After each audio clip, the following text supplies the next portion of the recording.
Good afternoon, everyone. Just want to do a quick video to answer some of the most common questions I get in DMs and on Instagram and so on. And that is, what kind of products do I use? And there's constantly this notion that I see with a lot of artists, young artists, whatever, artists in general. It's like, oh, what pen is that? What pencil is that? What brush is that? Whatever. So I'm going to show kind of my everyday go-to products and what I use for most things, and then I'll show a piece that was used using basically what you see here. So for the most part, for paper, I like to use Strathmore mixed media. Just kind of the thicker the better, 300 pounds grade or watercolor paper.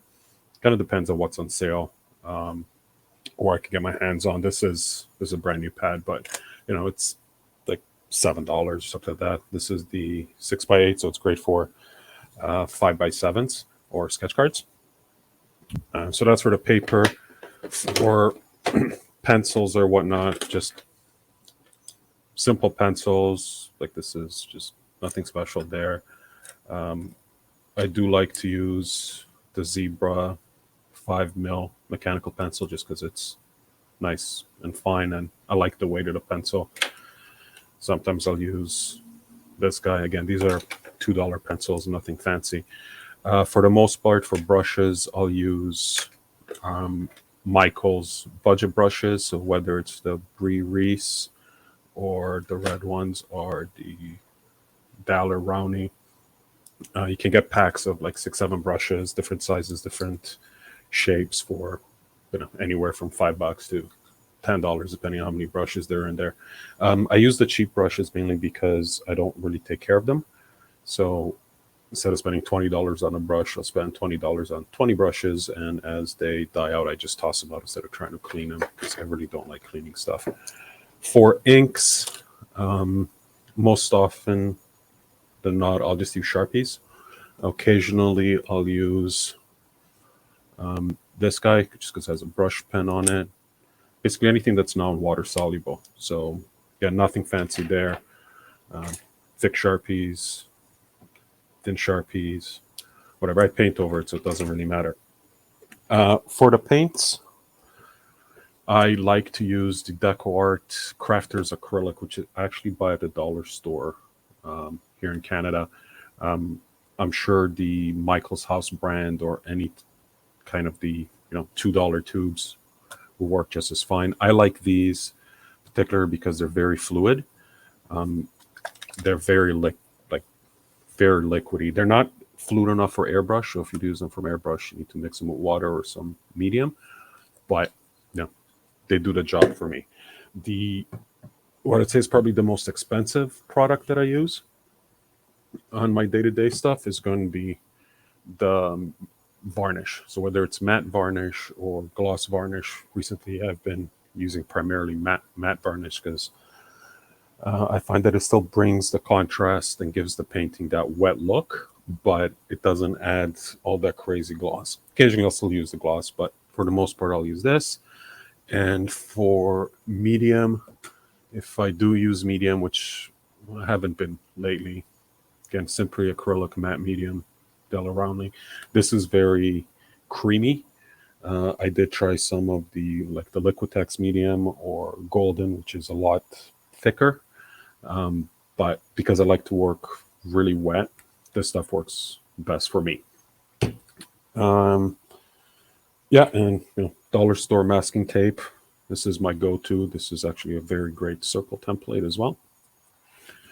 And here's a piece that I finished yesterday that's done using blue, red, white, black. There's some purple in there as well. Black Sharpie, plain pencil, and an eraser. And it's just like any eraser. Make sure the eraser's on the back of these. Dixon Ticonderoga pencils is really good, but it's all for the sketch underneath, so it doesn't matter.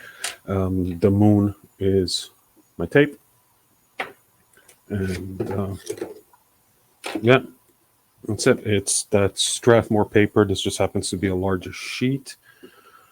It's the last one from that sketching, so I need to grab another one. And it's matte varnish with Liquitex medium.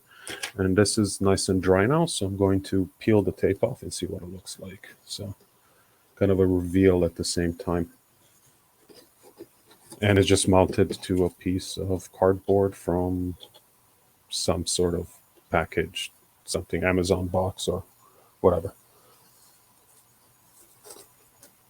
For a palette lately, I've just been using cardboard. Sometimes I'll put tin foil on it, depending how wet I get.